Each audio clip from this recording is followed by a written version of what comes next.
Welcome to Mental Travelers. This is a Mhm. podcast for ideas and stories from all walks of life, and I'm the host, Toya. I'm very honored to welcome our guest for this episode, Professor Norman MacLeod, distinguished paleontologist, evolutionary biologist, and professor at Nanjing University, and former keeper of paleontology at the Natural History Museum in London. Norman, hi. Would you like to tell us a bit about yourself?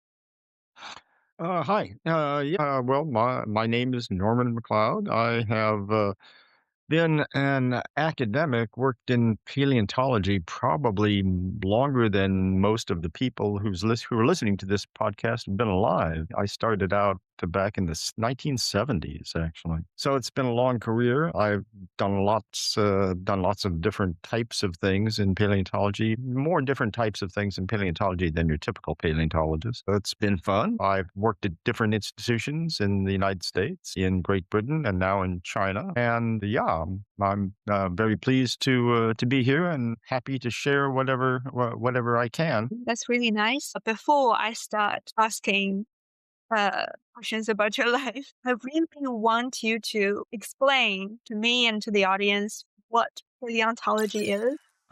What is paleontology? Yes, yes. Well, most people they hear paleontology, they think, oh yeah, he studies dinosaurs. But paleontology is much more than that. Paleontology, technically speaking, is the study of ancient life. And when I say ancient, we're going back not thousands, not tens of thousands or hundreds of thousands, but we're going back hundreds of millions of years into the past. So I liken it to studying life on a different planet.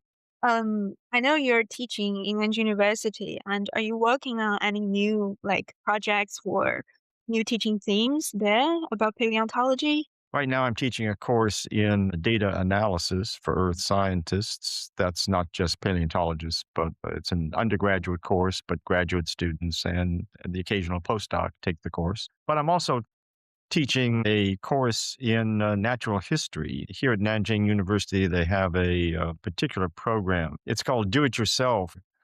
And this is a course where the students have selected chapters out of natural history books that we're reading very closely, trying to make connections to the interests of all of the students in the class, connections to the history of natural history, connections to the history of politics and culture. In fact, I think maybe there's one student in the class, only one that's an earth scientist. All the others come from a variety of different fields right across the university. So it's quite an unusual class in that respect, and it's organized sort of like a book club. We read a chapter, read an article, and then meet once a week to discuss it. So it's really interdisciplinary. Well, you are having these discussions with students from different majors. Yes. Aside from earth sciences, what have Mm. you discovered? Do they offer different perspectives that really inspire you? Well, yeah, they have. We've even talked about some of the current topics, such as artificial intelligence. I want to resist the term using artificial intelligence because personally, I don't think that these systems of computers are intelligent. I feel a resistance to give them credit for being intelligent. They mimic intelligence, but they're not intelligent themselves. But yeah, we've gotten off on that. We've gotten off into discussing the demographics, discussing traditions in China, traditions in the West. It's been a very, very wide ranging conversation. Sounds like a very rigorous academic training program. And as you Mm, mentioned, AI, I'm very curious. You once mentioned that you are an early advocate of bringing AI into paleontology. I want to know, mhm. when was that, and what did the idea made impact among people initially?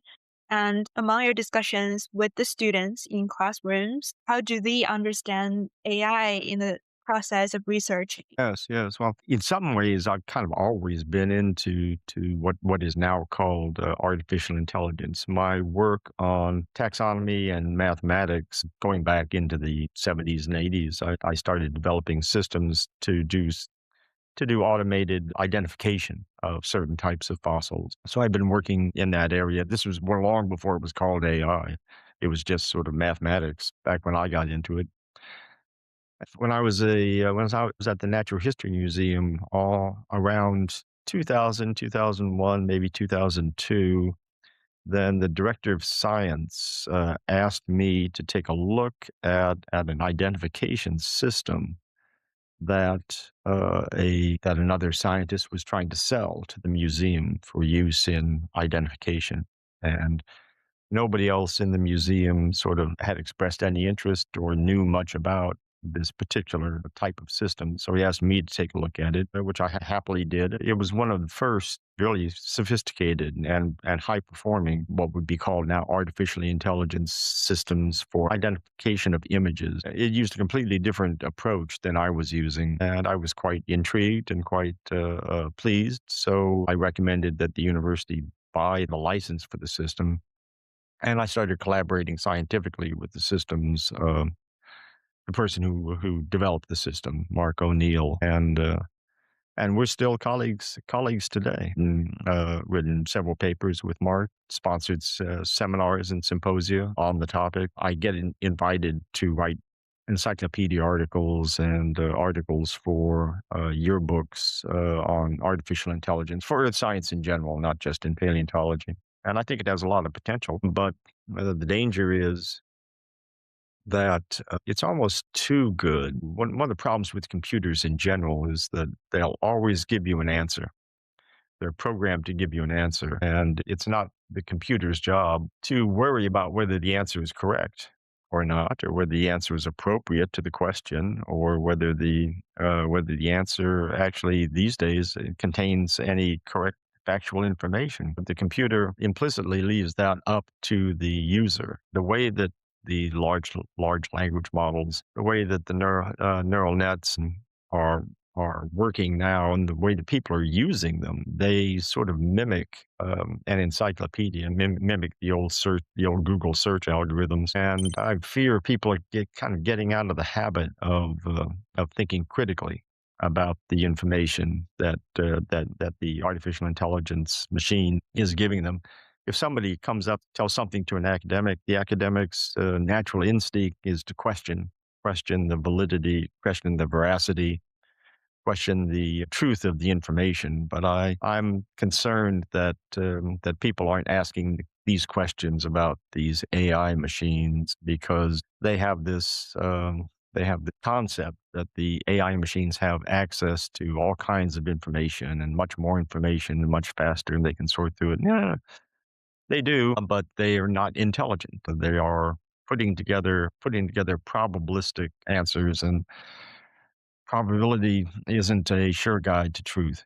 At the seminar, the naturicity seminar, I asked all the students whether they used AI in their routine work, and all of them raised their hands. The problem that I have with with that is that if I allow AI to do the research for me, to do the drawings for me, to create the images for me, then it takes away uh, many of the things that I like about what I do. I like doing that stuff myself, and I'm not really interested in turning those tasks over to some machine. I'm not interested in turning those tasks over to another person because I get so much pleasure out of doing them myself that I'll keep doing it myself because that's what interests me about what I do.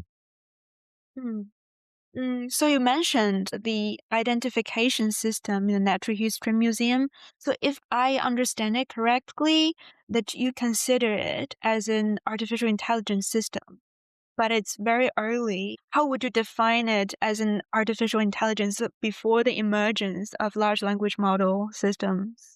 Oh, yes, In it was well before the emergence of large language. It was an image-based system, and it was typical neural net. You trained it with images. You had to present images of specimens. Mark was interested in butterflies and moths, so he developed the system for butterflies and moths originally. And so you showed it lots of pictures of images and moths that had been identified taxonomically. So the computer could associate the image with a name, and you gave it lots of different examples of each species. And the system then was able, as neural nets are able to do, to tune itself. That's where the artificial intelligence comes in. The system was able to develop its own rules for recognizing the difference between the different species.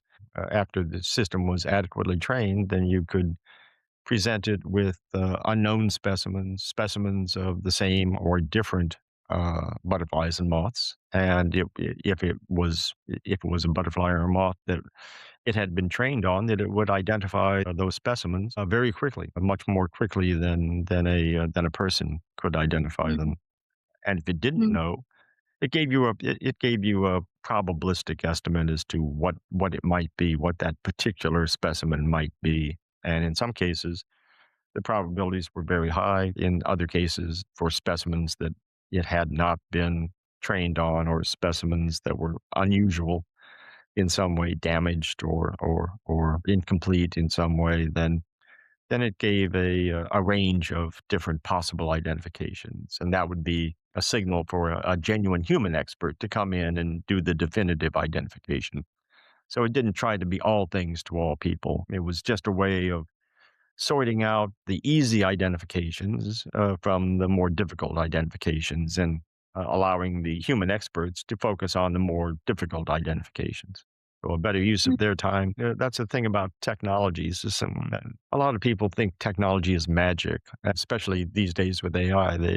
They're so impressed that it can do what it can do, that they don't really understand how it's doing it, or what it takes in order for it to be done correctly. But generally speaking, all technology ever does is to extend human capabilities.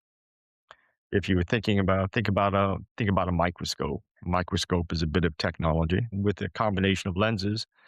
Then we can see things that are too small for us to see without a combination of lenses. So all it's doing is expanding human capabilities. Same thing with the telescope. Same thing with all kinds of different devices. We're not talking about aliens that have different capabilities, different senses, or different ways of doing things. We're just talking about extending human capabilities. That's the story with all technology. You mentioned that you don't use AIs in your daily engagements, but I do frequently use lots of AI, whether it's systems or apps. I find it quite useful, and I don't see that it makes me lazy or makes me sloppy in critical thinking. I feel like it facilitates my ability of thinking. I do read books with the AI. Um, Mm. How do you I read a book with AI? Well, some books are quite difficult to understand, such as ancient Chinese texts, Taoism or Buddhism. Hmm. They're quite condensed, and the text is very obscure. Has lots of references. So when I'm reading, I discuss my understanding with the AI systems and ask it to challenge my perspective. For example, I Hmm. might ask it to give me 10 refutations that would overthrow my interpretation. And by having Hmm. this back and forth idea, I feel like I know much more about myself and also about the text. When there's points that I don't understand, I would ask it to check the entire scope of the Taoism Buddhism texts. So not particularly any manuscripts, but a whole community of texts that cannot Hmm. be digested by myself in a very short period of time. I found that very useful for me as an individual. But how do you know what it's telling you is correct? Perhaps it's because I'm not asking for factual information. The most I ask about is opinions, but if it's about textual, I detect a possible sloppy conclusion. I would double check. Hmm. And I found many AI systems do have notifications at the bottom of their web page that says that this is not accurate, might make some mistake, or might produce illusions, and cautions the users to watch out for that. But I'm Hmm. not really sure about how many people are questioning this um, Yeah, my in point their view. exactly. Yes. Mm. So in your perspective, if the technology is extending human capabilities and with the early application of this identification system in paleontology that you've experienced. So why was this trend of AI burst out so late if the science communities have always been using it and it's a very like a usual way of researching for you guys? So Mm. why would it like change the society so suddenly in this? Well, the computing systems that AI uses, the storage, the training itself. When I've trained AI systems to do identifications, then most of the time and most of the expense goes into to doing the training, not to writing the software or anything like that. To do really comprehensive training, then you need a lot of information, and that information only started to become available relatively recently. Back when I started doing this sort of thing, there were no people that just cataloged images. Say in museums, there were no programs in museums to photograph all of their specimens. If somebody wanted to identify a specimen, if somebody wanted to identify a species, or identify a butterfly that they found, then they had to bring the butterfly to the museum. They had to give it to an expert. The expert would then access the collection, and the collection is just drawers and drawers and drawers of particular specimens. Compare it to all the specimens, and come back with an answer. That was very labor intensive.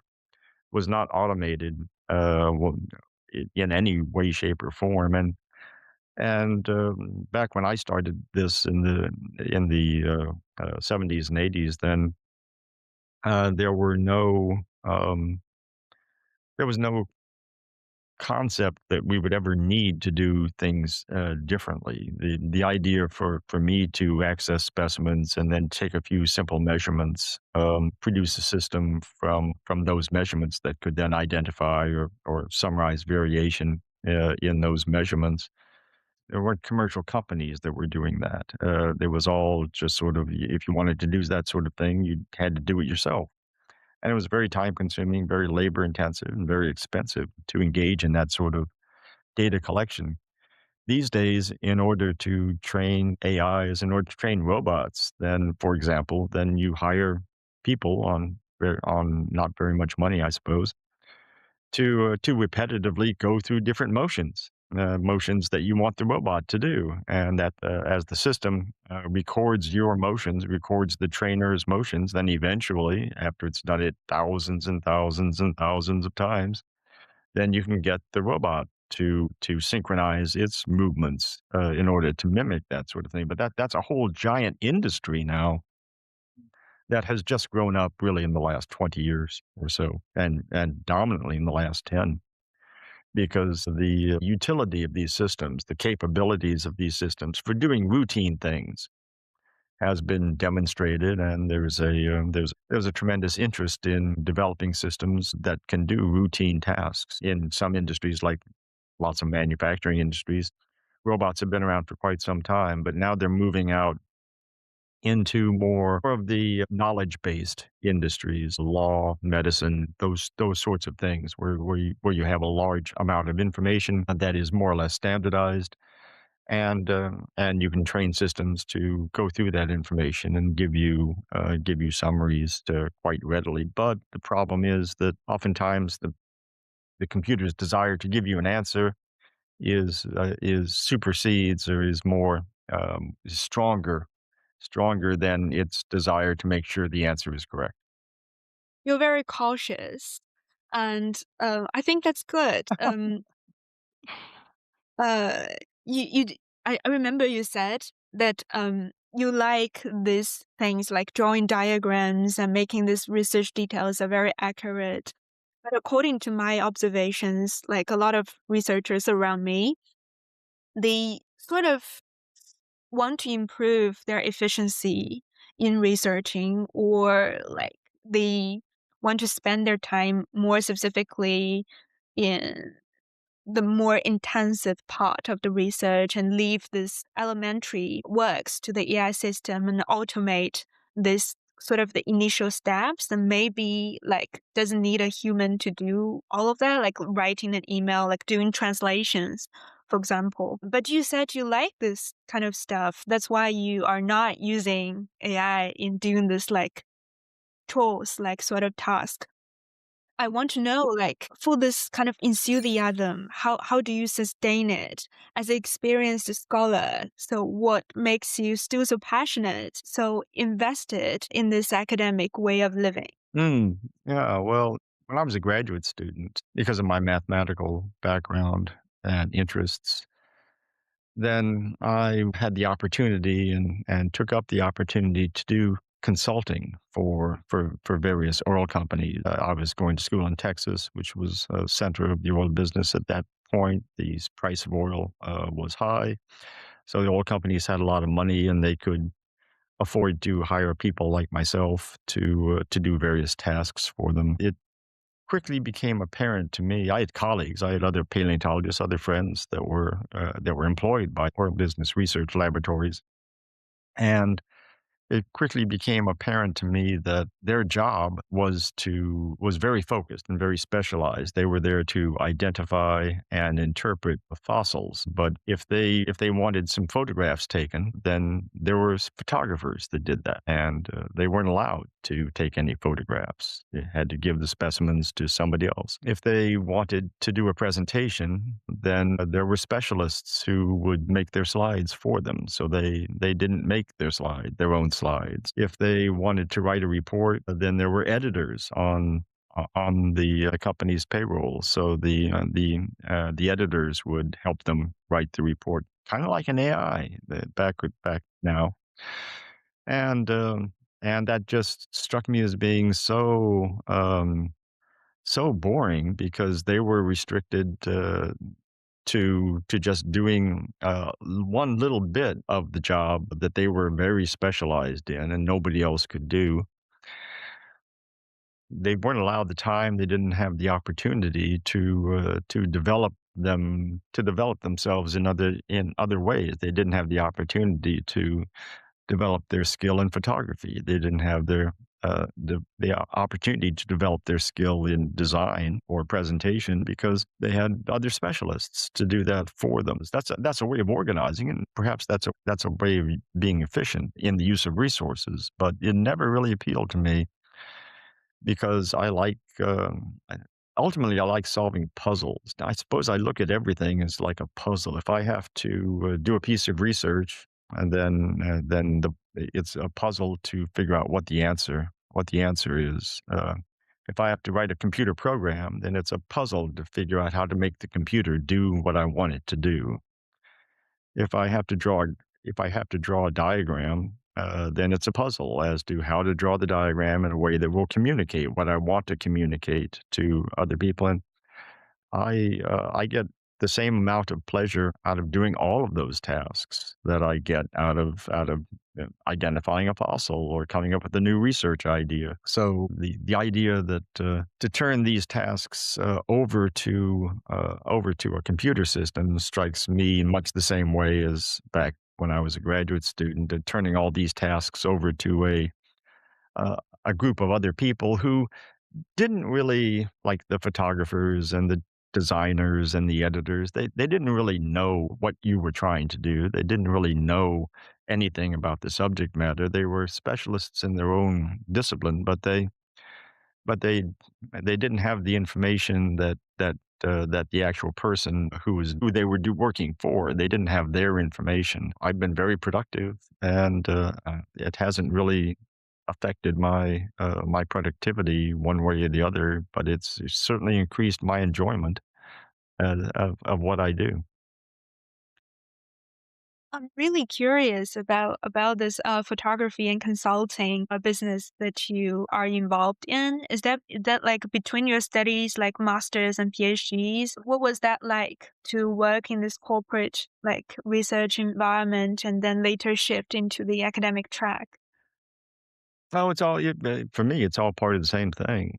I got involved with the photography business really by accident. I This was back in the '70s or so, and we didn't have computer slides, and computers didn't make slides back then. If you wanted to have a slide for a presentation, a graphic for a presentation, then you had to get out a camera and you had to snap off a picture. You used specialist slide film, not the film that was used to make photographic prints. You snapped off the pictures, you sent it away, and it came back as a set of mounted slides that you could use, and that was fine for landscapes and photographs of things. But if you wanted to photograph diagrams, then the diagrams are very simple to photograph, but they're kind of dull. So in order to make their slides attractive, then they wanted to introduce color to the slides, and this was before computers. You had to. So there are two ways of doing that. One is to go ahead and color up the diagrams yourself. And once again, this was before computers, so coloring up the diagrams when you're doing it by hand is like painting, and nobody wanted to do that. So the other thing you could do was to either take a picture of the diagram, and then you could color. The picture would come out as either a negative or a positive negative. Sometimes you could just slip in little plastic filters, little plastic gels into the slide casing, and make it colored that way. Other times you could take a brush under a microscope and paint the lines yourself. So I started doing this for my slides because I was interested in doing the best job I could for my own presentations. People started seeing my slides and saying, "How'd you do that?" And I said, "Well, you just do it this way." So I'd share the information, and some of the other professors. I was a student, and the other professors who were very, very busy doing something that I never really understood. They started asking me to do it for them, and then they started paying me to do it for them. So in order for them to pay me to make their slides for them, then I had to start a business so that would be justified because they weren't paying me out of their own pocket; they were paying me out of their grant money. So I had to open a business, and it was just me, but I did that a lot. I did that a lot, and it was just kind of a hobby for me. I was So why want you like staying in the consulting industry? Why did you become an I didn't academic? I didn't want to end up I didn't want to end up like the paleontologists I saw at the consulting laboratories, because I didn't want to end up just doing fossil identifications and not having the opportunity to do all this other fun stuff that I do, computer programming and graphics and presentations and all the rest of that. And I've always been interested in teaching. People in the research laboratories, all they do is research, and that's fine. I like doing research too, but I like doing other things as well. So this was your student days in the US. I know you've have several postdoctoral positions for visiting fellowships in such as University of Michigan and Princeton University. But after that, you went to the Natural History Museum in London, and you stayed there for nearly two decades, and eventually become the keeper of paleontology there. And I Mhm. want to know, like, what motivated you to leave your home country and then take up a position in the UK? And what was that experience like to be the keeper of paleontology, ontology there? And how did the British academic and museum culture kind of shape you as a person? When I was a postdoc in the U.S., then your main job as a postdoc in the U.S. is to find a job, find a permanent job for yourself. When you're a postdoc, you're living off of money you've either raised yourself or money that other people have raised to employ you to do what they want you to do, not necessarily to do what you want to do. I applied for every position that I possibly could, and wasn't having much luck. Did this over a period of years. I was a postdoc for almost 10 years, and I applied for everything that I possibly could. At this point, I was at Princeton University, and another postdoc position came up at the Natural History Museum in London. And at first, I took a look at it and said, "Well, they're obviously going to give that to a British person." So I wasn't even going to apply for it. But some friends of mine encouraged me to do so, and they said, "Well, you'd probably be invited over, and you like London, so it's like a free holiday for you. You go over to London, do a presentation, spend some time in London, and come back. So what's not to like about that?" So I did. Didn't prepare. I gave my standard talk. I was talking about extinctions then, and as luck would have it, I suppose that they seemed to be impressed with what I had to say. I think that I'm not at all sure what the other people who were applying for the job, why they didn't get it, why they offered it to me, but somehow they seemed to think that I would fit in, and would be a valuable member. But it was just a postdoc. They only gave me 24 hours to decide because they didn't think that anyone would come from the US to Britain. And in order to come to take up a position in Britain, that meant that I had to suffer about a 50% reduction in my salary. So it was substantially not in my interest, immediate interest, to take up this position. If I did well, I thought that there might be a way of making that, turning the postdoc position at the Natural History Museum into a permanent position, which is what I was really after. So I took a chance and and did that, and it worked out. It worked out well. I came to the Natural History Museum in 1993. I was made a permanent member of staff by 1995, 96, and then by 2000, I was the head of the department. So it was it was quite an interesting time. As far as leaving my home country and everything, I've always been interested in other countries, other cultures. When I was keeper of paleontology, I tried to hire people away from the U.S. and from other countries to come to work at the Natural History Museum, and I know that many people have a hard time even thinking about that, much less taking up that sort of opportunity.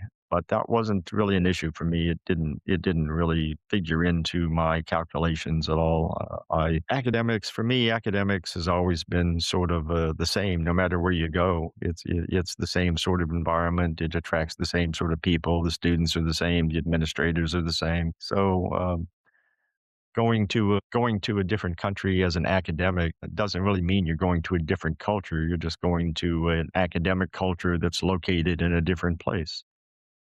You'd spent 10 years doing postdoc positions. In that process, do you feel like maybe there's a moment that you want to give up? And do you feel the challenges may be too hard or any setbacks that makes you really upset? And how do you like conquer that moment and then eventually land in this new opportunity? Well, all of us have setbacks in our lives. For me, the the thing I liked doing, writing the papers and doing the research, was contingent. If I wanted to keep doing that, then I had to find somebody who would pay me to do that on a long term basis. Find a real job, find a permanent job. After trying for such a long time, then of course you're disappointed. But if you don't, if you have applied for a particular position and it didn't come your way, one way or the other, then yes, you start to doubt what you're doing and what your strategy is, and you start to wonder how you can make yourself be more attractive, but still be truthful to yourself. You don't want to just change what you do, and you can't change what your skills are and what your experience is. But I never got myself into a situation where they didn't work out. I was always funded one way or the other.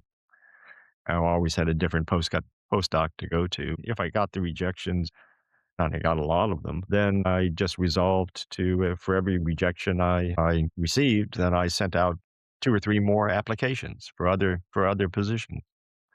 So you Mm. just have to keep trying. You have to go where the jobs are. If there aren't any jobs where and I've seen that happen to a lot of people, people get sort of settled in their area, in their local community, and they get settled being close to their families or being close to their friends, all kinds of attractions that can serve to limit your ability to follow all your opportunities. But if you do that, then you're uh, you're hamstringing yourself in the sense that you're reducing your probability of success. So if you want the maximum probability of success, then you have to be flexible. You have to be willing to change. You have to be willing to move to places where the jobs are. In my case, I had to move out of the U.S. and eventually out of Britain. And had to come to China. But it wasn't all of those were positive moves. It's not negative. It's not like the second best job or anything. Those were opportunities that were first best jobs, first best opportunities, which I was very grateful for. And then you have to make a success of them. So, but you can't let yourself become discouraged. You can't let yourself become depressed, or you can't struggle with your mental health. You have to simply decide what it is that you want. If you want to, for example, if you want to stay in a particular community, that means you have to find a job in that community. If you want a particular job, then you have to go where those particular jobs are. It seems quite logical to me. I never really struggled with the logic of it, and I never felt that I was disadvantaged because you can go anywhere if you really want to. You can go anywhere and do anything. That's very encouraging. So as long as you keep searching, there's always a place waiting for you.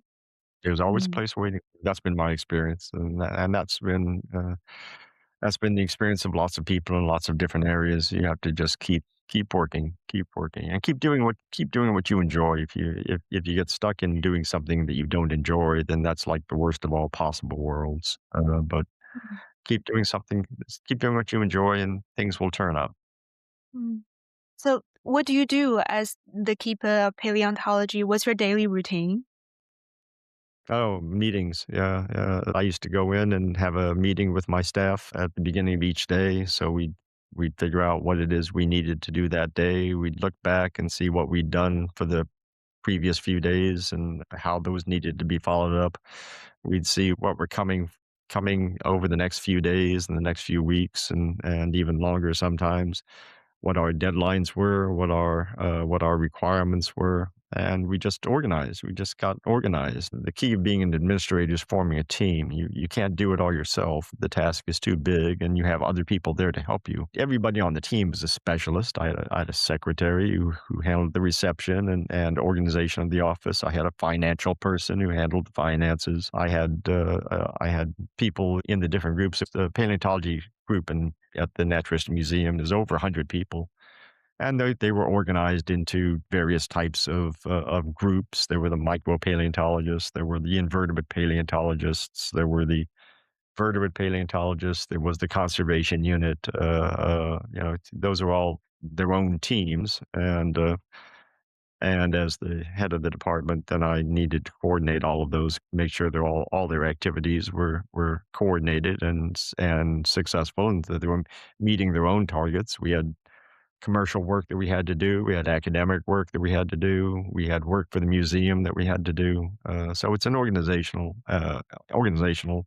and you're juggling lots of balls. If one member of the team has too much work to do, then they need to know that they can offload some of that work on another team member. The team member will cover them, and we worked as a team. It's like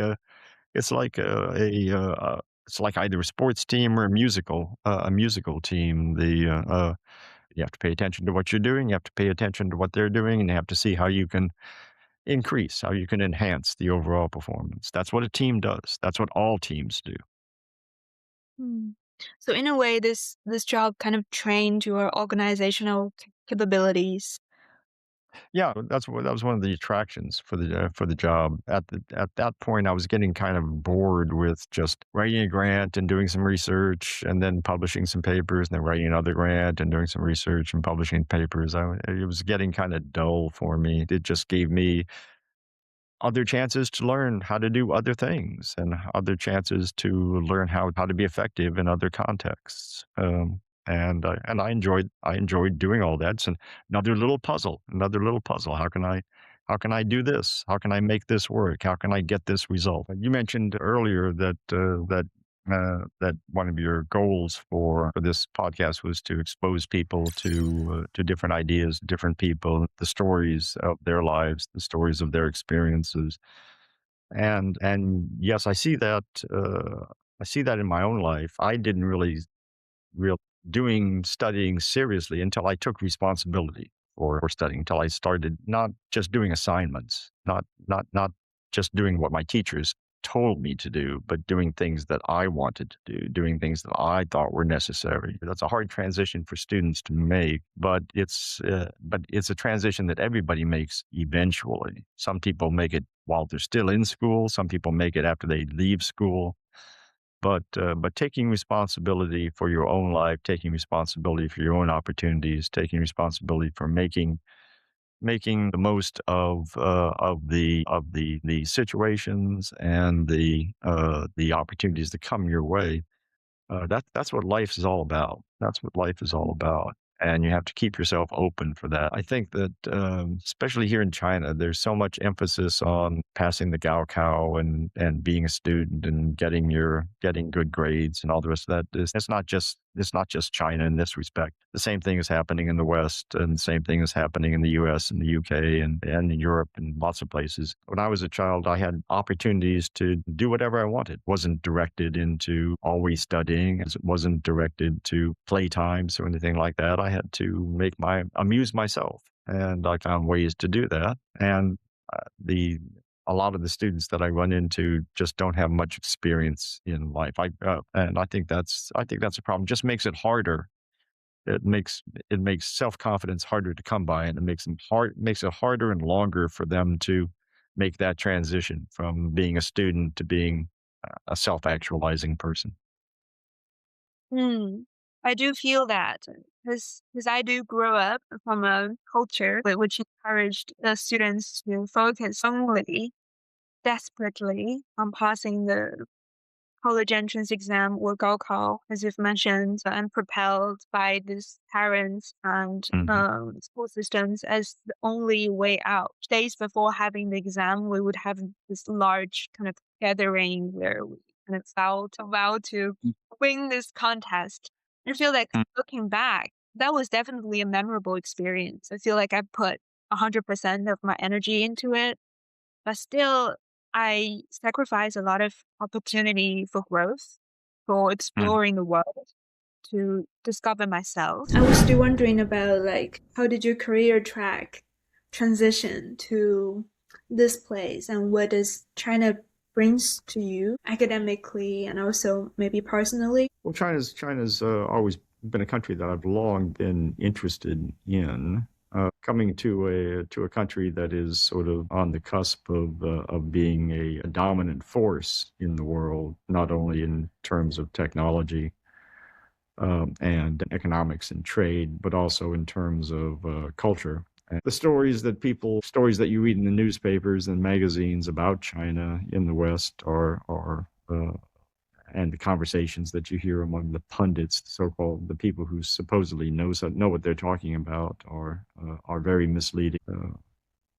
Jackie, my partner, this was like about a year ago or so. Jackie was visiting another lady who she didn't know, but who'd lived in China when she was younger for some time. And Jackie told me that this other elderly lady asked her what it was like living in a country where you were under surveillance all the time, because that's the story that is often told about China. It's a surveillance state. But of course, living in Britain, especially living in London, then you are under surveillance all the time as well. Whenever somebody goes missing, then on the news they have security cameras that trace their every step. But when Western people see face recognition in China and see cameras and all the rest of that, and they assume that the government is keeping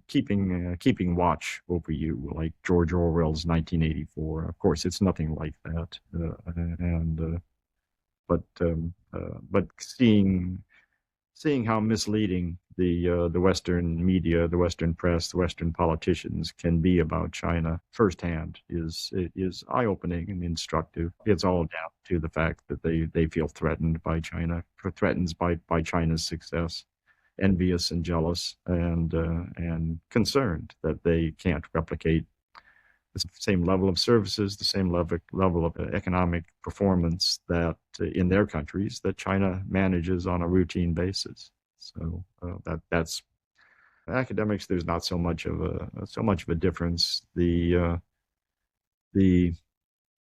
universities are pretty much the same no matter where you go. I would say that that in the administrative unit that I work in, the School of Earth Sciences and Engineering, it's a very large department. It's a very large school, probably 200 to 300 staff, faculty and staff. They're much larger than a typical earth science department would be in a UK or a US university. But that having been said, it feels the atmosphere feels more like a research institution than a university department. The people, students, and professors, they come and go. There's not a lot of interactions, not a lot of socialization. There's not a lot of attempts to make the school a genuine community. It's just a place to work for most people. That's the sense, and just a place to study for the students. The students form their own little societies, form their own little social groups, of course. But there's a distinct lack of community, and in a sense, that's down to the technology as well. There's been no provision made in the architectural design of the building for any large room that is a general purpose room where a large number of people could gather and in a private on the floor that I work on. Over in one corner, there is a big table with chairs around it, but nobody ever sits there. It's just not part of the culture, not part of the environment. I, along with my PA, Ariana, have been trying to start more of a collaborative, more of a social program for the foreign faculty in the School of Earth Sciences and the students, and that's been going very well. But every other Friday, then we have coffee in the mornings that people come to and people attend, and they socialize and tell us about themselves, tell us about what they're doing, and we share. Why do you think this part of community experience important to the process of learning or work experience? And why would you be willing to do this extra effort alongside your already very heavy teaching load and research projects? I feel like a lot of people here, especially in academia, in China, they are already packed with all kinds of schedules, and it's very difficult for them to invest more into, say, guiding the students to push forward some management details, which can indeed improve everybody's experience, but still it requires extra attention, extra willingness. And what's your perspective on this? Well, it gets back to what you think, or what individuals think a university is supposed to be, and what a university environment is supposed to be like. We're here for the students. One of the big attractions of being in a university environment is that it's supposed to be a community of scholars. The idea of a university is to have specialists in a wide variety of different areas, interacting, talking to each other, getting ideas from each other, transferring information to each other in the same way that we transfer information to students. And of course, the students should have the opportunity of talking and interacting and learning from a wide variety of scholars, not just scholars in your particular specialist area, but all specialist areas. Paleontology has a long history and been very influential in terms of evolutionary biology in many different cultural aspects, not just in the bare bones science. So history comes into it, philosophy comes into it. If you're an academic these days, then you're mostly a writer and a presenter, and so that gets the sort of English and English literature, or Chinese and Chinese literature, that gets that into the act. And I'm willing to do that because I think that is the purpose of a university. If somebody doesn't step up and say that, well, we need to change this and do the work that is necessary to change it, then it won't change. It's really as simple as that. And of course, you and I are involved in the upcoming visit for Tom Mitchell, who's an iconologist and a very esteemed academic in his own area. I'm more or less bringing Tom to Nanjing University so that he can interact with the people here, because I know Tom is used to working in a U.S. academic environment. He's a very popular speaker and a popular visitor at universities throughout the U.S. and Europe and the U.K. And he's someone that has a lot of ideas that transcend just his own particular academic niche as an iconographer. It's another way of reaching out to try and involve the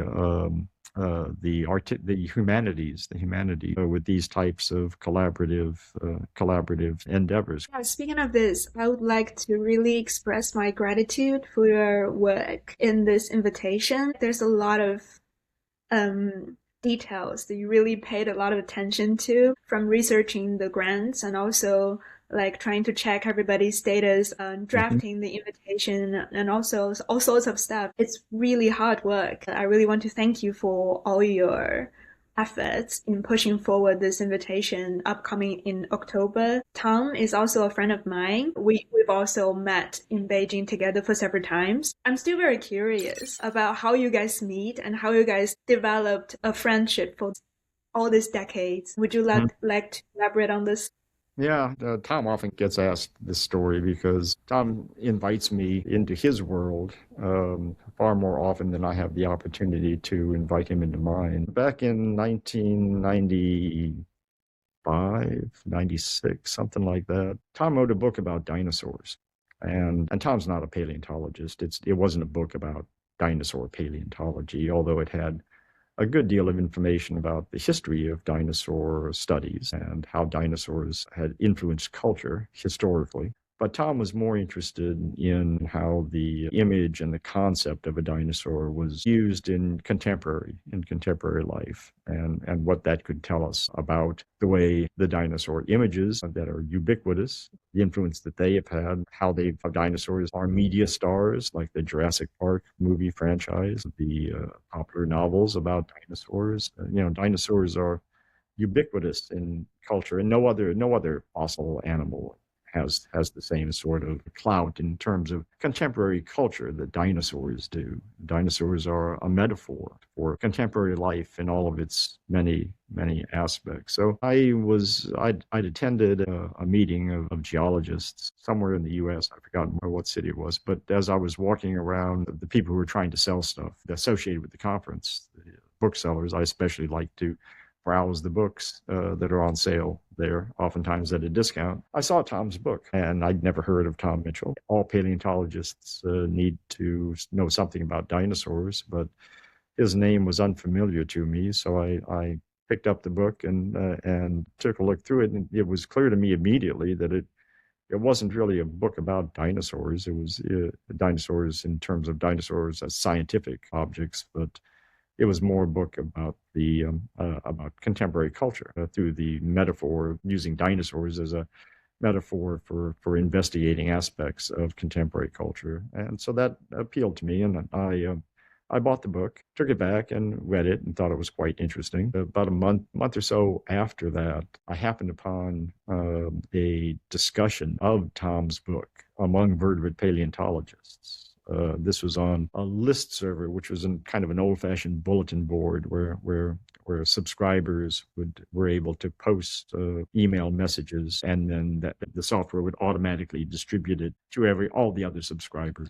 So this was a bulletin board or a list server that was created in order to serve the vertebrate paleontology community. And I was a subscriber, so I saw that people were talking about Tom's book, but they were kind of criticizing it because they'd never heard of Tom Mitchell, and they didn't think that that Tom was very knowledgeable about dinosaurs, about dinosaur paleontology, and they sort of objected to his writing about that topic. I thought that the criticisms were unfair and that they were missing the point of the book, that Tom was not trying to tell anybody about dinosaurs. He did some background into the how dinosaurs were discovered and the impact that dinosaurs had in cultural and literary senses, but that was just sort of setting up his arguments about how dinosaurs are used in contemporary culture. And the paleontologists that were participating in the discussion, just like specialists, they were coming at it from the standpoint that they kind of owned dinosaurs. And here was somebody else who was commenting on dinosaurs that had never gone through the training, never gone through the experiences that they had gone through. And they didn't. I don't think they were aware of the cultural arguments that Tom was making. I don't think many of them had read the book carefully. So anyway, I was sort of defending Tom's views on that, and defending the importance of using dinosaurs in a contemporary cultural context, and being sensitive to how dinosaurs were used in a contemporary cultural context, because we get asked questions about that all the time. So Tom was evidently alerted to the fact that this conversation was going on. He was not a subscriber to this vertebrate paleo list server, but he came in, he subscribed to the list server so that he could see what was going on, and came in kind of in the middle of the conversation and saw some of the things that I was posting, and objected to the things that I was posting. So I got a very aggressive, sort of bad-tempered email from Tom accusing me of effectively plagiarism, of using the information and the arguments that he had used in the books without giving him appropriate credit. And so I wrote back and said, well, you're coming into the middle of this argument. I already gave you credit. We're past the point as to who you are and what you're trying to do. And I'm trying to promote your work. I'm not trying to steal your work. He immediately backed off of that accusation, and so we started a dialogue about what was going on the list server. And it turned out that he was coming to London in a month or so, and we made a tentative date to meet and continue the discussions there. So I went over and had breakfast with him at his hotel room, and we hit it off and talked about dinosaurs and talked about contemporary culture, and our conversation started there and really has continued sort of in many ways ever since then. Tom has invited me to write articles for his journal, Critical Inquiry. I've reviewed books for Critical Inquiry. I did the teaching of the course, and we just also like hanging out together. In many ways, we're very, very different types of people. So the fact that we have had such a long and productive friendship is amazing to me. But I would have difficulty expressing how honored that I am to be able to call Tom Mitchell my friend. What a story. I was just wondering, you are a scientist, and he's a scholar of literature and arts. It's, according to my view, two drastically different worlds, two modes of thinking, two ways of living. And even if, like, you shared lots of ideas and you work in intersectional fields, still, I'm amazed by how you can accept ideas from the other side, if that's a proper way to phrase it. Because more from my perspective, what I've experienced is a hard rejection even before understanding what the other is talking about, let alone to deliver a willingness to understand and discuss further. According to my observation, there's a trend of scientific inquiries taking over the highland.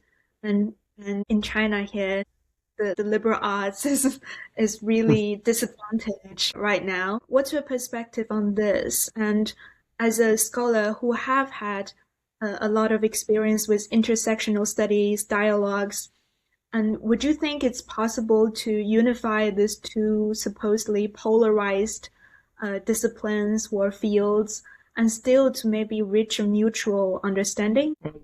Yes, I think it's not only possible, but in an academic environment like a university, I think it's more or less our duty to do that. That's part of the intellectual life, not to be open to new ideas, to keep your eyes open, to keep your mind open, and also to keep your heart open to new experiences and new people and new ideas. I'm pretty much of a contrarian in that if there's a bit of skill or a bit of knowledge, a bit of so-called wisdom that is accepted, then I'm usually the first one to challenge that to see if it's actually true. So I think on a personal level, the idea of taking what I know and what I've learned and seeing if it applies to other fields, other fields of interest, other fields of inquiry. I do that all the time within the context of my scientific work, even though I was trained in a particular type of paleontology. Then I'm one of the very few people who has published widely across the entire field of paleontology, in all of its aspects, all the way from just describing species to very abstract mathematical inquiries. And I've worked with dinosaurs. I've worked with all kinds of different fossil organisms. I look out for opportunities to involve myself in different societies, in different contexts, in different topics. And as far as I can see, the work that I've done with Tom and the work that I'm trying to do with the School of Arts here in the School of Foreign Languages by inviting Tom is all a part of that.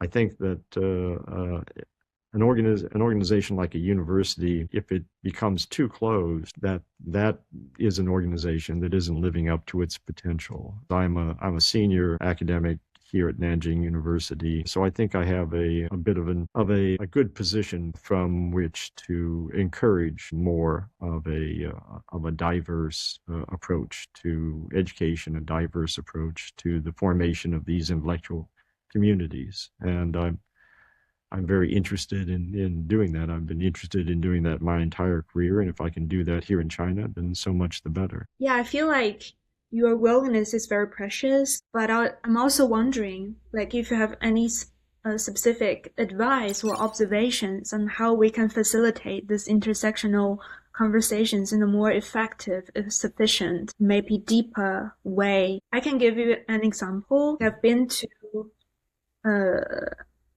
dialogues between scientists and artists, and they want to make collaborations together. But the problem is that the scientists cannot find a language in description that can make the artist understand what their field of special expertise is. And the artists cannot really fully prepare themselves in a very short period of time to understand the entire framework of science that they are supposed to digest in order to push forward this collaboration. I feel like for the two parts to come together, it takes a lot of work, and everybody has a very different background of training, different ways of thinking, and it's often manifests in a way of clash rather than understanding. And I'm just wondering, from the practical sides, from your experience, how can we make this if this conversation is to happen, how can we make it more effective? Uh, I don't get that sense from myself. I don't get that sense at all that there's a difference between the different topics, the different arts and humanities, and even business. I'm a musician, so I understand the arts aspect and the joy that comes from the performance and being creative in that respect. And of course, I understand the science, but I don't see those firm barriers. I've never.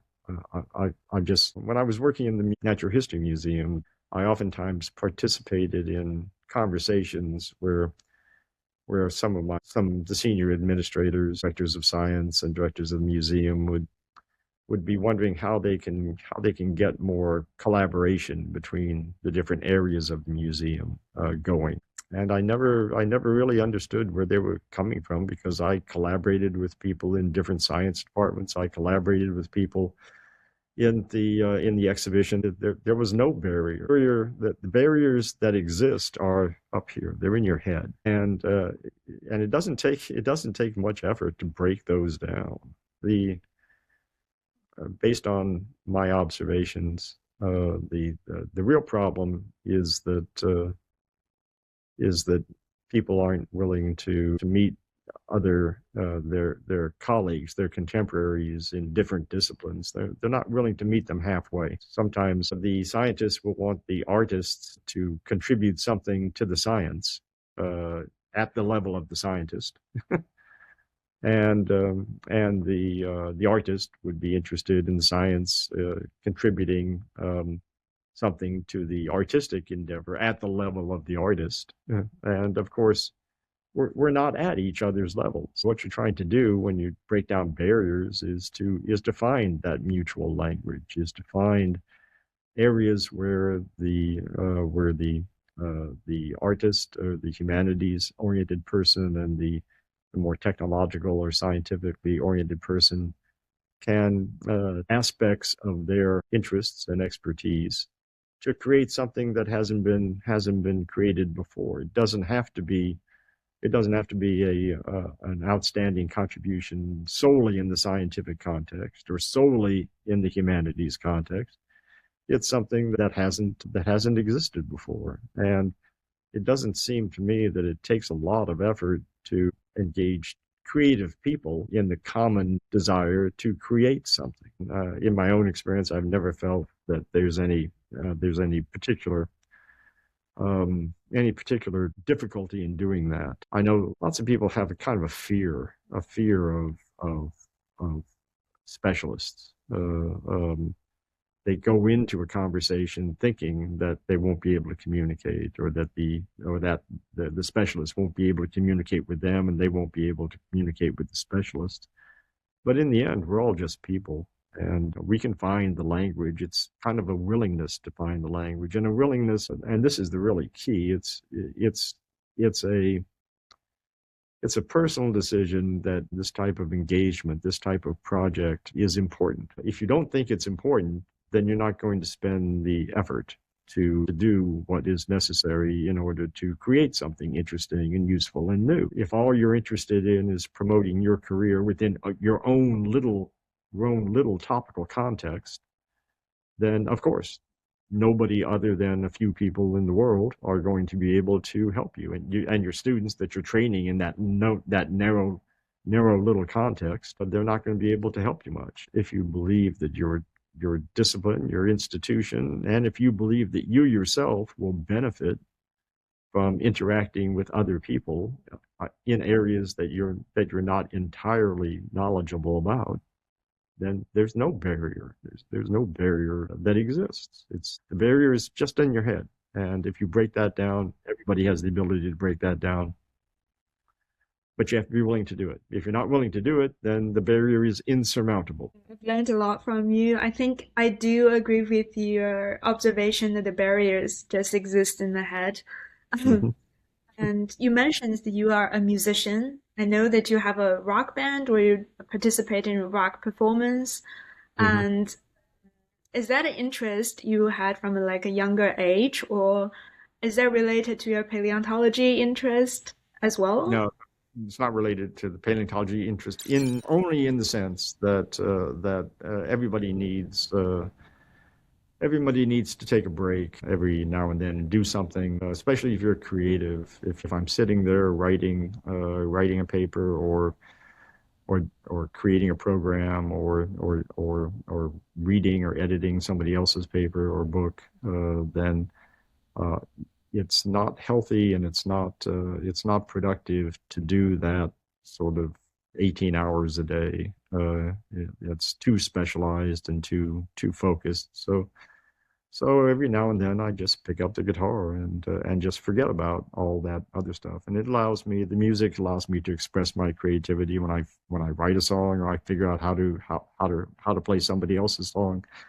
Then I get just as much satisfaction out of that as I do from writing a chapter in a book or creating a program that does what I want it to do, that does something useful for me. It's all an aspect of creativity, and I don't think that people should be limited to being creative in just one or a limited number of areas. You can express yourself in many areas. If I'm having a problem with whether I understand some sort of concept or how to apply this concept in a new way, then if I just sit there and think and think and think, and oftentimes I don't make much progress, but oftentimes the answer will come when you're doing something else. And it can be anything. It can be when you're playing the guitar and you're thinking about other things.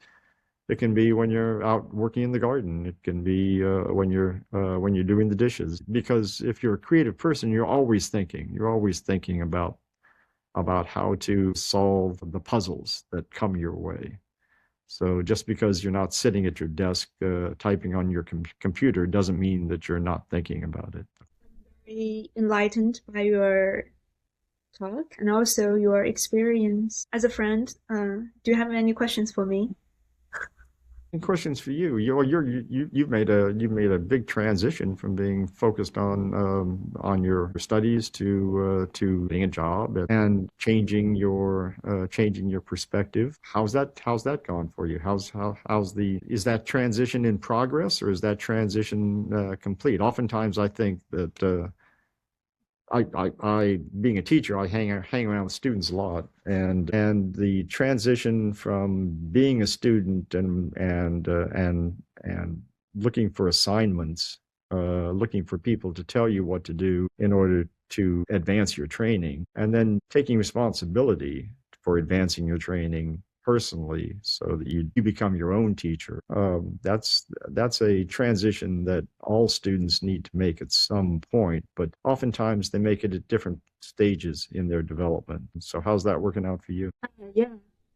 I do have great news is that I found a job in the field of artificial intelligence, and I'm very happy about this new decision that I'm making because I feel like I'm not really built up for academia.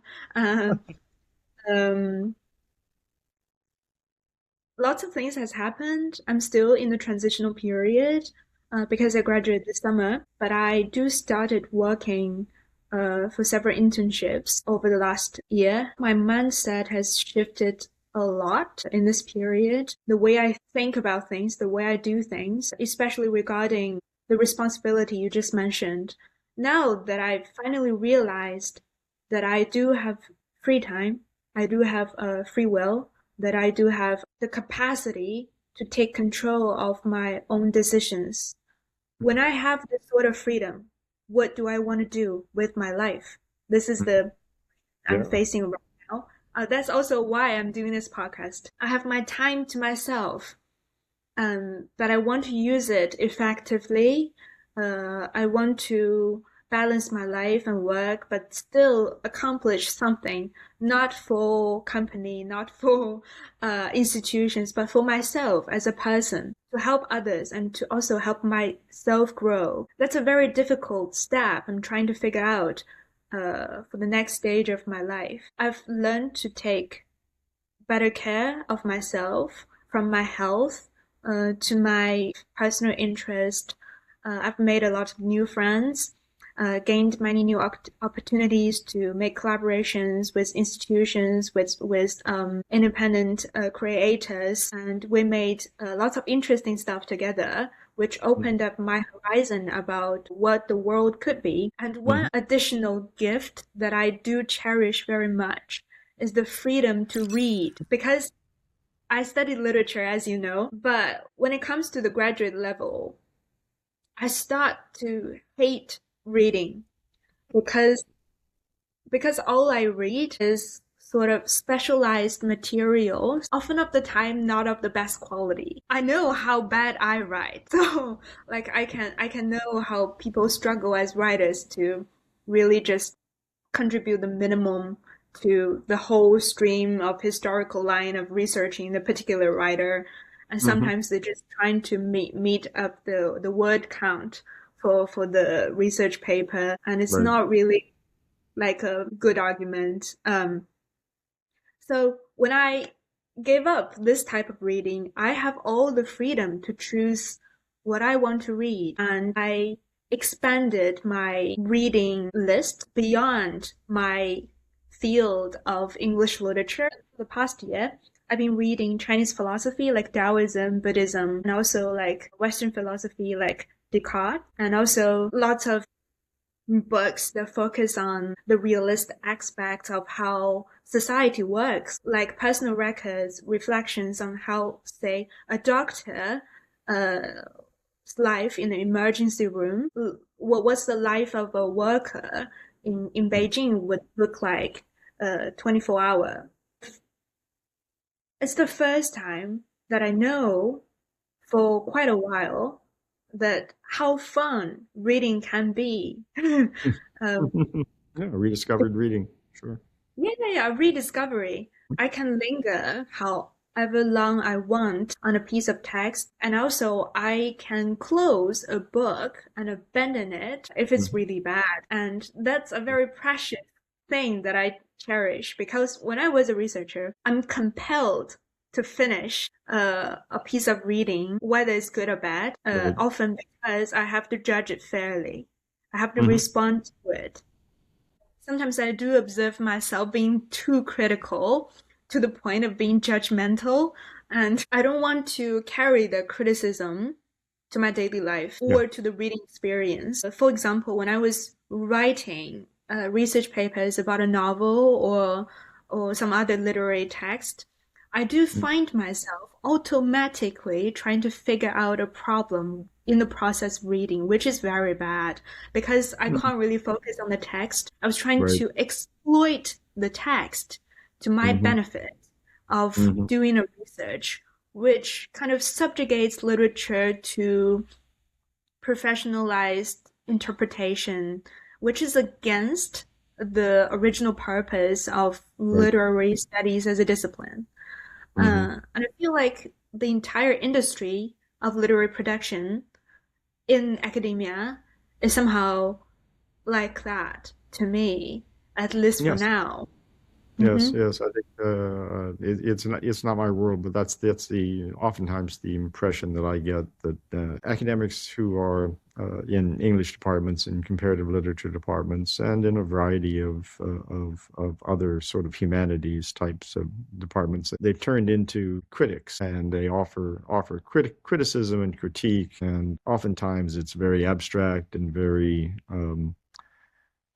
specialist, talking like they're talking only to a few people who understand the language that they're using and understand the philosophical context. They sort of lost what the author was actually trying to accomplish. Writing is about communicating, and if you're trying to make it difficult to understand, then you really need to back up and question about why you're doing it in the first place.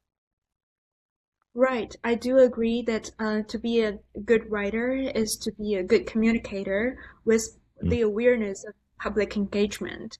And to do that, I think one needs to accumulate a certain amount of real life experience, because in literature departments, I often observe a paradoxical situation where 20-year-olds are interpreting a very difficult texts about deep human nature that Hmm. they don't really have sufficient amount of experience to really understand. And Hmm. that occurred to myself. I would say that I was naive, Hmm. uh, and that I couldn't really understand what the text were saying. I couldn't relate to it as a person. Maybe it's too much to ask for a student to really understand that insight in the text, but to better appreciate the work as an artwork, I feel like one needs to reach that state to be able to understand the text in the first place. And what I see in my department in Hmm. classroom is that we're obligated to produce literary interpretations without being able to understand the text in the first place because we're too young Hmm. and because we're too inexperienced. And that's why I'm very desperate to live my life right now, to really, go through the stages everybody's supposed to go through, such like aging, such like trying to find your place in the society and go through a lot of difficult situations where you might hate yourself, you might hate others, but still be able to live and move on. I feel like these situations cannot be substituted by reading. And recently, I've been reading a novel about a mother and daughter relationship, and I find myself crying. And that hasn't happened for a long time because sort of like memories of the past year like flushed in front of my eyes, and it's like it's suddenly become relatable to me as a person, and I feel for the first time that I can understand the text Yeah. without really applicating any framework on it or trying to explain it to others, but the text is connected to my life, and that's part of the reason why I studied literature in the beginning. That is, I'm resonating with the work. I can Hmm. understand it. I feel like it's opening up a new place for me as an individual living in the world. I do appreciate this part of being able to rediscover reading when I go to Hmm. work. I'm a happier reader now than before. No, And getting the experience is the important thing, and reading is part of the experience too. But reading is just one type of experience, and if you can match up what the author wants to do is to make a connection through the words that they've written. They want to make a connection to you emotionally and to you philosophically and to your life. And for that particular book, then obviously that the author succeeded in doing that, and you succeeded in opening yourself up to being affected in that way. Something that if you were just reading the text with a critical eye, that you might not have stumbled upon. I tell students, in fact, in a seminar that I participated in, and just last week, the close reading of natural history seminar, and then we got off on the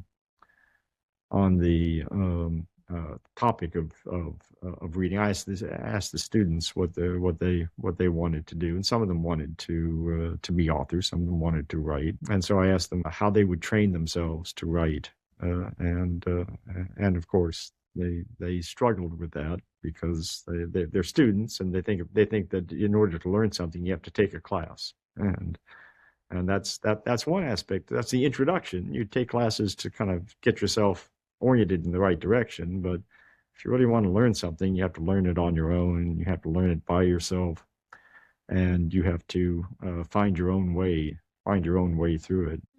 right. Speaking of the aspect of self-taught, this is also Mhm. a topic that I'm really interested in, and also aligned to my personal experience. I feel like in the age of artificial intelligence, this is especially the thing that we should build awareness of. Like, Mhm. artificial intelligence opens up so much opportunities for us to learn new tools and also um, access new knowledge in a shorter period of time in a more effective way, despite the fact that we need to check the authenticity and also the correctness of the information we're receiving. So according to your experience or your observations of your students, do you think it's a good way of facilitate self-learning, or do you encourage your students to do this as a part of their way of self-education? I think it depends on what you're on what you're using. These days, artificial intelligence is such a broad field. It's many of the data analysis methods that I learned, back in the 70s, 60s, and 70s. Um, they've been sort of redescribed now as artificial intelligence. It's like artificial intelligence is sort of consumed all before it, and in the end, carried to its logical conclusion, then everything will turn into artificial intelligence, which I don't believe, and I don't think that would be a good thing. But to circle back to what you were saying just a moment ago, I think the danger is that artificial intelligence doesn't have any experience. Artificial intelligence discriminate between the answers that it receives. It brings no moral sense. It brings no personal history to the conversation. So, using artificial intelligence just to find facts, provide information to you, then that's fine. I use that. I use that sort of thing all the time. But I don't. Search engines are, in that sense, search engines are artificially intelligent because they go out and provide you with information that you can then read and think about and consider and use in your own way. The danger that I see is that people will start wanting artificial intelligence to do their work for them, to just accept whatever answer that the computer gives them, and increasingly accept the text that the computer writes and the code that the computer creates and all the rest of that. I don't think that's a good thing. In terms of education, I think it's particularly bad because you were just saying that that you felt that in many senses that you did not have the experience of life that would allow you to make a proper evaluation of some literary works. Using artificial intelligence as a tool to gain access to information is fine. But using artificial intelligence as a substitute for life, substitute for real experience, substitute for interacting with other people, substitute with and all the difficulties that brings, a substitute for learning about new situations, putting yourself in situations that you're not entirely comfortable with or that you're not entirely knowledgeable about. Artificial intelligence isn't going to allow you to gain life experience. It will allow you to gain experience using artificial intelligence, but that's not the same thing as life experience. And I think that's especially problematic for students of your age and younger, because your brain is still developing. Your brain doesn't stop developing until, in fact, I would argue your brain never stops developing. But from a physiological point of view, your brain is still growing, connections are still being made, and all the rest of that. And that continues into your late 20s from a physiological point of view. So I try to encourage my students to be circumspect in their use of artificial intelligence. Don't use it as a crutch. Don't use it as a substitute for going through the experiences yourself. I oftentimes tell the students that when they come across a problem that they can't solve, then I want them to make a good faith attempt to solve it on their own. because the struggle for doing that is part of the instructional process. But if they make a good faith attempt to solve it on their own, and then they have not succeeded, then I want them to come and talk to me about it, to interact with me about it. But what I don't want them to do is to turn to an artificial intelligence system and try to solve the problem doing that. Because if they come to me about it, then I can understand the problem that they're having and help them surmount that problem themselves, as opposed to just giving them an answer. Artificial intelligence is far too focused on giving them an answer and not using the situation in order to develop the student's abilities. That's where the learning comes from. If all artificial intelligence is going to do is to feed us answers, then it's denying us the experience. How exactly do you help an individual develop his or her ability? If they've just not connected with the right type of material, if they've not read a particular paper, if they've not understood a particular argument, then you can explain it to them, and then say, well, you need to think of this. You need to think about it in this way. You need to think about it in. You need to read this book, or you need to read this article, and then think about what it's saying, and then come back and talk to me about what you think it says, and we'll have another conversation about it. The transmission of information is more than just giving you an answer. Giving you an answer is like the lowest level of transmission of information. And if we're going to use artificial intelligence to just find answers, then we're going to end up actually making it more difficult for us to gain the experience that we need to gain in order to live our lives, and in order to better evaluate the answers that artificial intelligence seems to be wanting to give us. So if I understand it correctly, you mean that you give the students a direction in order to help them better move forward by themselves. So the lessons that you learn need to be, in essence, self-taught. Now, I'm here to facilitate that. As a teacher, I'm here to facilitate that self-teaching. But self-teaching means that you struggle, and then you finally find the answer. You finally understand the answer, and that gives you a tremendously good feeling, a much better feeling, and a much greater insight than if I just handed you the answer, or if a machine handed you the answer, because that would solve the immediate problem, but that doesn't solve the deeper problem of your understanding and your experience. So that's the purpose of education, is giving people access to the experiences that will help them learn, not just making sure that they parrot back the answers that you want them to parrot back. That's kind of the lowest level of education. Yeah. Well, thank you, Norman. It's been a very deep and very effective, very enlightening talk. And thank you for devoting your time to this podcast. And I hope to see you in October in Nanjing. I'm sure we'll be talking about Tom's visit and all the rest of that before then. So it's my pleasure. My pleasure. I enjoyed it, and wish you best for the podcast. Yeah. Thank you. Okay. Very good. Bye-bye. Talk to you later.